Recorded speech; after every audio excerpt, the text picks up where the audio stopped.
नदी में ऊपर की ओर जाते हुए 2000 मीटर मार्क सब एल्पाइन जोन के शुरू होने का संकेत देता है।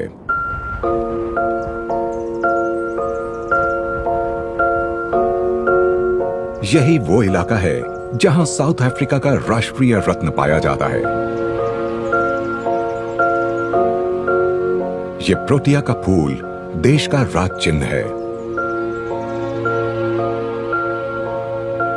प्रोटिया की एक खास प्रजाति सिर्फ 2250 मीटर पर ड्रैगन माउंटेन के बेसल्ट स्लोप्स पर उगती है। ये प्रोटिया न्यूबिजीना है, जिसका मतलब है बादलों में। यह सिर्फ सेंटिनल रॉक फॉर्मेशन के नीचे की खड़ी ढलानों में पाया जाता है। यहां पर इस पर सिर्फ आधा दिन धूप पड़ती है और ये फायर्स की उस रेंज से बाहर है जो निचले इलाकों में कहीं ज्यादा आम है।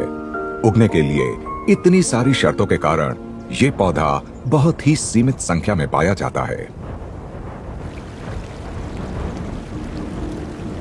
इतनी ज्यादा ऊंचाई पर कुछ ऐसे जीव हैं जिन्होंने खुद को इस बेरहम इलाके की मुश्किलों को सहने लायक बनाया है।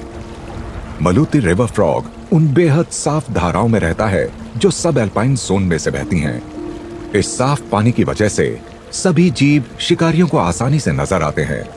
तो अगर जिंदा रहना है तो साया बनना होगा।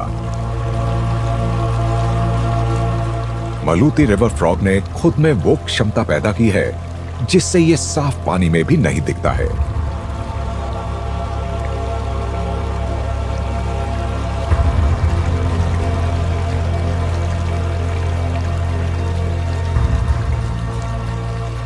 ये सिर्फ एफ्रो माउंटेन ग्रासलैंड्स की धाराओं में रहता है, जिसकी ऊंचाई लगभग 1750 मीटर है।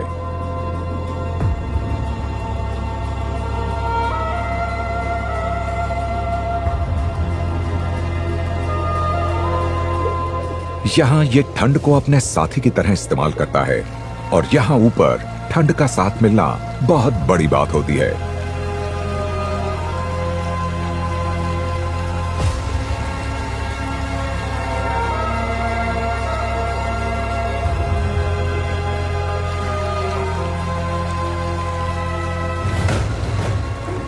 जब ये पानी में बिना हिले डुले बैठता है तो लगता है जैसे नदी का ही एक हिस्सा है।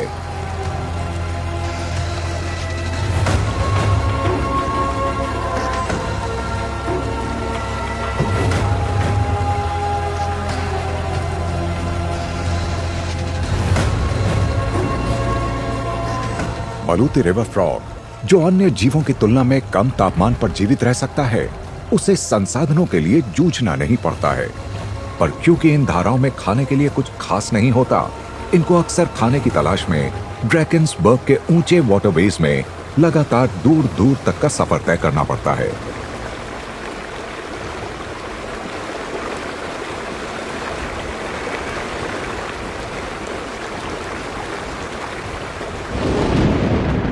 ड्रैकेंसबर्ग में सबसे सहनशील और साहसी ही जिंदा रह सकते हैं।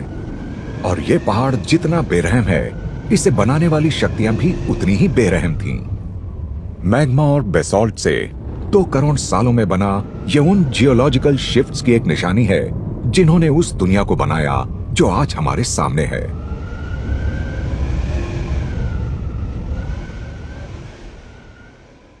लगभग 180 करोड़ साल पहले एक टेक्टोनिक ड्रिफ्ट हुआ। सुपर कॉन्टिनेंट गोंडवाना लैंड बिखर कर एंटार्क्टिका, साउथ अमेरिका, ऑस्ट्रेलिया और अफ्रीका बन गया।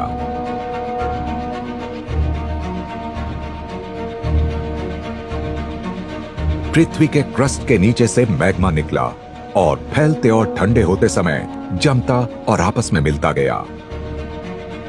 यह सिलसिला 2 करोड़ सालों तक लगातार जारी रहा। लावा के बाहर निकलने और अपने ही ऊपर ठंडा होने की प्रक्रिया से पृथ्वी की सतह के ऊपर डार्क बेसल्ट का एक 2 किलोमीटर गहरा क्रस्ट बन गया।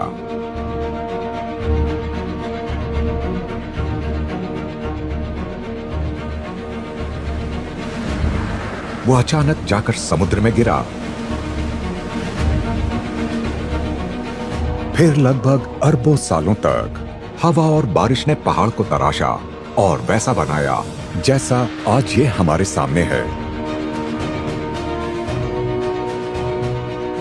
वो प्रक्रिया अब भी जारी है। ड्रैकेंसबर्ग की पहाड़ी ढलान हर 100 सालों में 3 सेंटीमीटर की दर से इरोड हो रही है।